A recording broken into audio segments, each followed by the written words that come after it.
I came home late because of a flat tire and discovered that my wife was cheating on me with my college friend. I exposed their affair by informing her family and making sure to ruin their business and reputation. Hello, everyone. I've been here for a long time. I wouldn't call myself a lurker because I've commented quite a lot, but I never had a Back then, we did all the things college guys usually do: partying, drinking, smoking weed, and picking up girls. We were both pretty good with women, if I do say so myself. By our junior year, I met a senior girl. We'll call her Andrea. I had always been confident with women, but with Andrea, it was different. I know this might sound corny, but I quickly started wondering if I was in love with her. She was beautiful, interesting, and someone I could talk to about things beyond just partying and having fun. Andrea and I started dating, and that basically took me out of the womanizing phase I was in with Brian. He was a little bummed at first, but I still played wingman for him when we went out. When he met Andrea, he understood. After that, he never pressured me to pick up girls, and he respected our relationship, which made me respect him even more. We were young and stupid, and it would have been easy for him to encourage me to mess around, but he never did. That meant a lot to me. Andrea graduated first, then Brian and I followed. Andrea and I dated for years before getting married when the time felt right. Honestly, it was the happiest day of my life. I guess that's how it is for most people, at least until they have their first kid. Our marriage had been smooth and happy. We weren't ready for children yet because we were still working on getting our lives in order, and things were going well in that regard. Andrea ran an online business selling inspirational and wholesome merchandise for women, and it was doing well. Meanwhile, I worked as an auto mechanic. I'm aiming to open my own auto repair shop soon, and I'm close to having everything I need to make that happen. I think that's all the background necessary to understand why I'm writing this in the first place. Brian visits me from time to time. He's one of my best friends and one of the only two who live nearby. That evening, he told me he'd be coming over and asked when I'd be back. I gave him a time, but unfortunately, on my way home, I got a flat tire. I had to pull over and replace it on the side of the road. It had been a long day, and I was exhausted, but I managed to put the spare on as fast as I could. I also got caught in after-work traffic, though luckily, it wasn't for too long. Altogether, the delay cost me about 30 to 40 minutes. While I was changing the tire, Brian called to say he had arrived at my place. Later, when I hit traffic, he messaged me again. I let him know what was happening and continued home. Now, here's where things get complicated, and I need your thoughts. I pulled into my parking spot, and since I drive an M2 that I've done a lot of work on, it's easy to hear when I arrive. I've been replaying this moment over and over in my head. It must have taken me about 90 seconds from parking to getting inside the apartment. When I opened the door, I saw Brian and my wife, Andrea, sitting in the living room.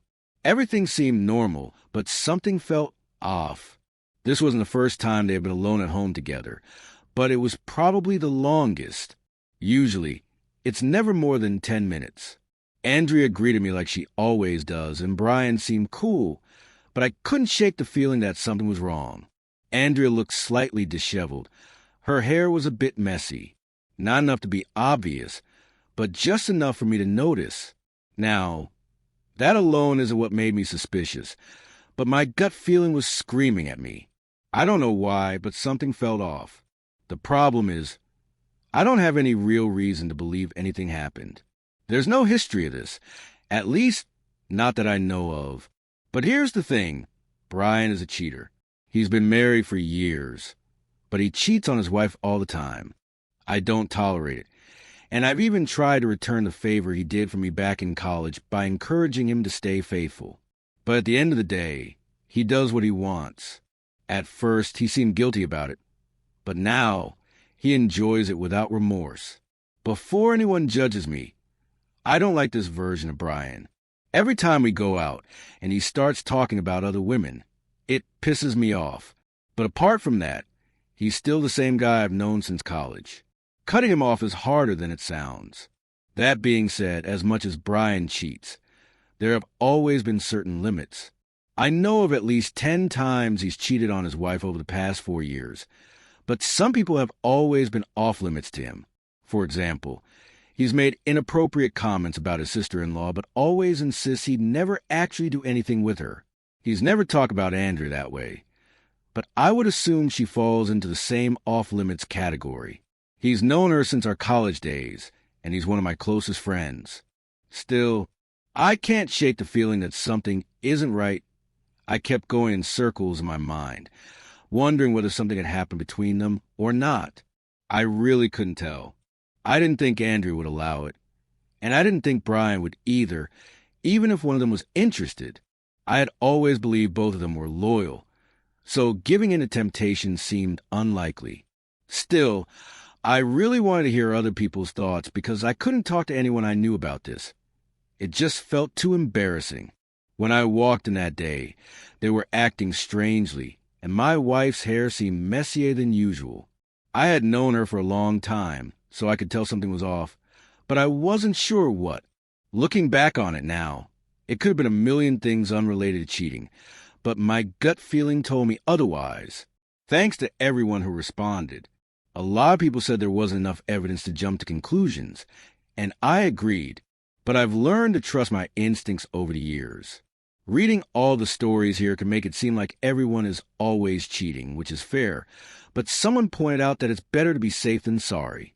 There was no reason for me not to get to the bottom of things, even if it meant checking her phone. So I decided that's what I was going to do. I really hoped I wouldn't find anything. But even if I didn't, that wouldn't confirm that nothing had happened. If the doubt became too much, I figured I'd just ask her directly. She had always been honest with me, at least as far as I knew. Update 2. Here's an update. Though it's not the one I wanted to be writing.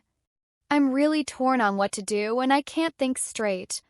I never got the chance to go through my wife's phone. Honestly, it was hard to bring myself to do it because it felt like an invasion of privacy. But I had made up my mind I was going to check it. I just never got the chance before she confessed. Yeah, that's not something that usually happens in stories like these, so I had no idea how to react. She told me that while they were waiting for me in the living room, Brian asked for a beer and got one from the fridge himself. When he came back, he sat down beside her and started reminiscing about our college days. Then, according to her, he put his arm around her and said he had always thought she was pretty. He told her he hated that he never got the chance to show her how he felt. Then, she said he started getting really touchy with her and telling her all the things he'd like to do if she gave him the chance. She claims she stayed quiet for the most part, but when he went in for a kiss, she kissed him back. They made out and his hand went under her t-shirt, but she swore that was as far as it went. I mean, considering she was confessing, I couldn't help but wonder if she was leaving out details to make herself look better. I had no idea how to react. How do you even process a confession like that? What are you supposed to do? She obviously felt guilty enough to come clean, and she didn't wait long to do it, but that doesn't make her any less of a cheater, does it? I did feel a sense of relief. At least I had confirmation because I had been driving myself crazy with overthinking. But that didn't make the situation any easier to deal with. What do people do when a cheating partner confesses instead of getting caught? Are you supposed to be more forgiving? I had to leave the house and sleep somewhere else because I couldn't think clearly. Staying in the same space was unhealthy for both of us at that moment.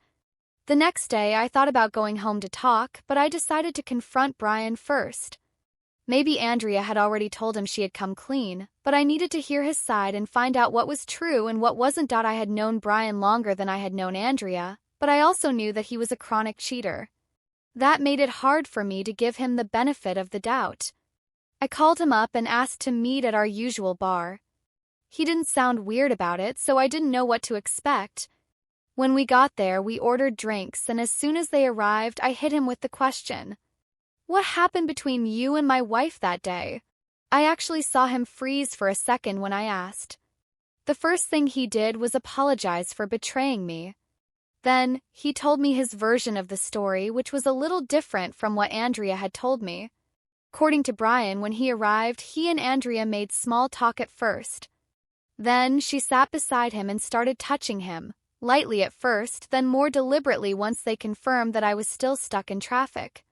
He claimed that he asked about my whereabouts a second time that night because he was trying to avoid anything from happening. But then he said, "You know how I am, man," as if that somehow justified him giving in to my wife's so-called seduction. At least he confirmed that it was just making out and feeling each other up, nothing more than that. But honestly, I couldn't stand to be around him at that point. I didn't even care whose story was true anymore. It just felt like they were both trying to cover their tracks in their own way. At the end of the day, all I knew for sure was this. My wife cheated on me. One of my closest friends betrayed me. No matter how much their stories tried to confuse me, that was the bottom line. I told Brian how disappointed I was in him, especially considering how long we had known each other. Then I left and went back to the place where I was staying. This all happened yesterday, and right now I'm just trying to process the fact that two of the closest people in my life have completely screwed me over. My wife confessed, but that doesn't really mean anything. Doesn't change the fact that she cheated on me with one of my best friends. The only silver lining is that I'm finding out I can't trust her only 2 years into our marriage. Some people go decades before they discover something like this. Tomorrow morning, I'm going to call a divorce lawyer to start the process. Honestly, I don't see any other way out of this. Forgiveness has crossed my mind, but I know the only reason I even consider it is because I still love Andrea. Part of me wants to find a way to make things work, but I can't. I just know I'll resent her. I already do. I'll update you all when something changes. But for now, I'm going to drink some cheap booze and try to sleep. Day 3. Hey everyone. Let me just say that as I'm writing this update, I'm a much happier man. It's been about 3 months and a few weeks since my last update. Hopefully, you don't need to reread the entire thing for a refresher. I'm the guy whose wife cheated on him with his good friend. But if you want to go over the whole story again, here's the link to my previous update.